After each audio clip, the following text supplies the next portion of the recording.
আসসালামু আলাইকুম। সবার আগে বাছাই করা 10টি আন্তর্জাতিক খবর জানিয়ে দেব। প্রথমেই থাকছে শিরোনাম। তবে তার আগে অনুরোধ থাকবে ভিডিওটিতে একটি লাইক দিবেন।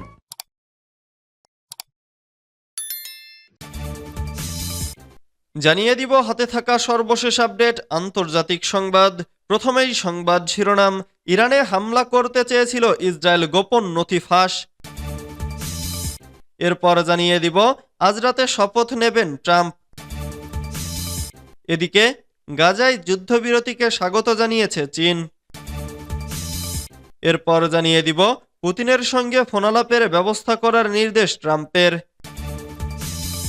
আরও জানিয়ে দিব মিয়ানমারে বন্দি শিবিরে জান্তা বাহিনীর হামলা, নিহত 28।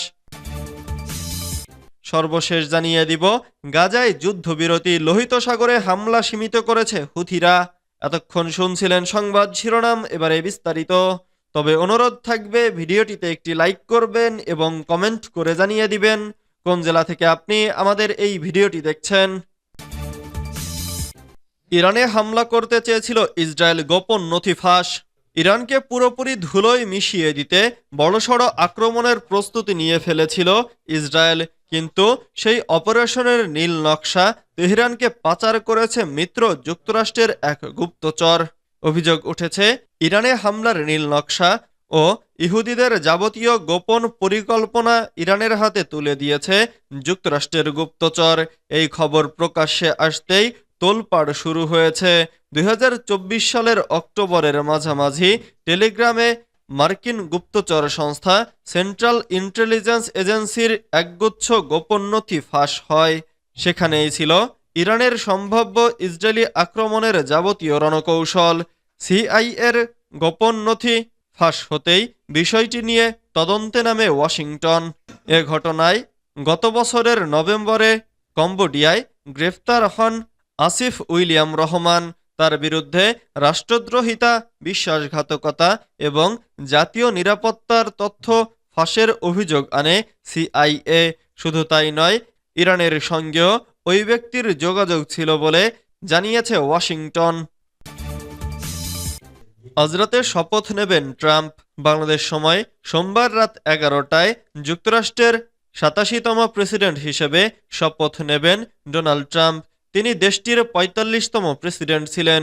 বিবিসির প্রতিবেদনে বলা হয়েছে, সাধারণত মার্কিন কংগ্রেস ক্যাপিটল হিলের সামনে শপথ অনুষ্ঠান হয়ে থাকে, তবে আজ ওয়াশিংটনের প্রচণ্ড ঠান্ডা আবহাওয়ার কারণে ইনডোরে অনুষ্ঠিত হবে তার শপথ অনুষ্ঠান। শপথের পরে জাতির উদ্দেশ্যে ভাষণ দেবেন ট্রাম্প।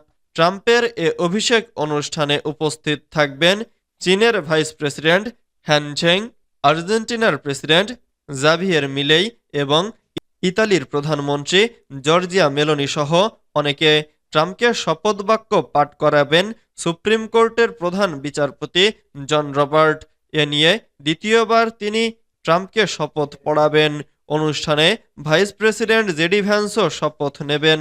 শনিবার ওয়াশিংটন রওনা হওয়ার আগে এনবিসিকে দেওয়া সাক্ষাৎকারে ট্রাম্প প্রথম দিনই রেকর্ড সংখ্যক নির্বাহী আদেশে সই করার কথা বলেন।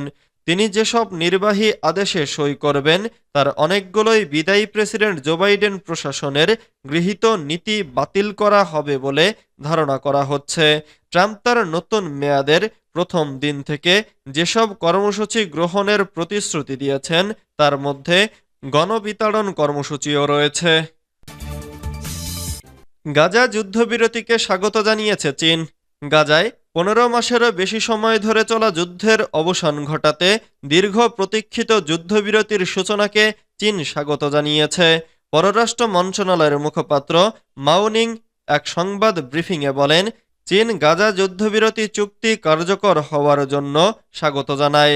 আমরা আশা করি চুক্তিটি সম্পূর্ণরূপে এবং ধারাবাহিকভাবে বাস্তবায়িত হবে এবং গাজায় একটি ব্যাপক এবং স্থায়ী যুদ্ধবিরতি অর্জিত হবে।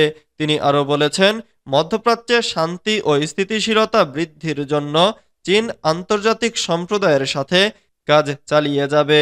চীন ঐতিহাসিকভাবে ফিলিস্তিনিদের প্রতি সহানুভূতিশীল এবং ইসরায়েলি ফিলিস্তিনি সংঘাতের দ্বিরাষ্ট্রীয় সমাধানের সমর্থক। তারা তাদের প্রতিদ্বন্দ্বী যুক্তরাষ্ট্রের চেয়ে এই সংঘাতে নিজেকে আরও নিরপেক্ষ হিসেবে প্রকাশ করেছে চীন। তবে বারবার ইসরায়েলের আক্রমণে গাজায় মানবিক বিপর্যয় বলে অভিহিত করার আহ্বান জানিয়েছে। পুতিনের সঙ্গে ফোনালাপের ব্যবস্থা করার নির্দেশ ট্রাম্পের। শপথ নেওয়ার পর প্রথম কয়েকদিনের মধ্যে রাশিয়ার প্রেসিডেন্ট ভ্লাদিমির পুতিনের সঙ্গে ফোনালাপের ব্যবস্থা করার নির্দেশ দিয়েছেন নবনির্বাচিত মার্কিন প্রেসিডেন্ট ডোনাল্ড ট্রাম্প। সূত্রের বরাত দিয়ে সিএনএন এ তথ্য জানিয়েছে। খবর তাসের।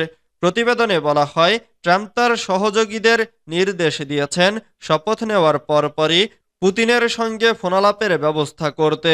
তার ফোনালাপের একটি লক্ষ্য হবে ইউক্রেনের সংঘাত থামানোর চেষ্টার জন্য আগামী মাসগুলোতে একটি ব্যক্তিগত বৈঠক নিয়ে আলোচনা করা। গত ৭ জানুয়ারি ট্রাম্প বলেন, ইউক্রেন ইস্যু সমাধানে ২৪ ঘন্টার বেশি সময় লাগতে পারে। তিনি নির্বাচনী প্রচারণার সময়ও এমন কথা বলেছিলেন।